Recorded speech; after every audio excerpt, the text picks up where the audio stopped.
क्या आप यकीन करेंगे, मक्का का सबसे ताकतवर और घमंडी आदमी अबू जहल एक गरीब बदू से इतना डर गया था।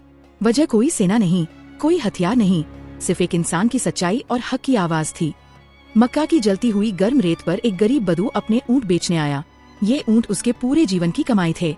उसने सौदा अबू जहल से तय किया, लेकिन जब बदू ने पैसे मांगे तो अबू जहल जोर से हंसा और बोला, बाद में आना। दिन बीतते गए, बदू कई बार आया, फिर भी अबू जहल ने हर बार टाल दिया। आखिरकार बदू का दिल टूट गया। वह मक्का की गलियों में चिल्लाया, क्या कोई है जो मेरा हक दिला दे?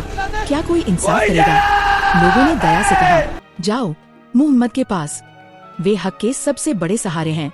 बदू आंसू पोंछता हुआ नबी के पास पहुंचा और सारा मामला रो रो कर सुनाया। नबी ने उसकी बात सुनी तो तुरंत खड़े हो गए और बोले, चलो भाई चलो। दोनों अबू जहल के घर पहुँचे। नबी ने दरवाजा खटखटाया। कौन है? मुहम्मद। दरवाजा खुलते ही अबू जहल का चेहरा सफेद पड़ गया। उसका घमंड एक पल में टूट गया।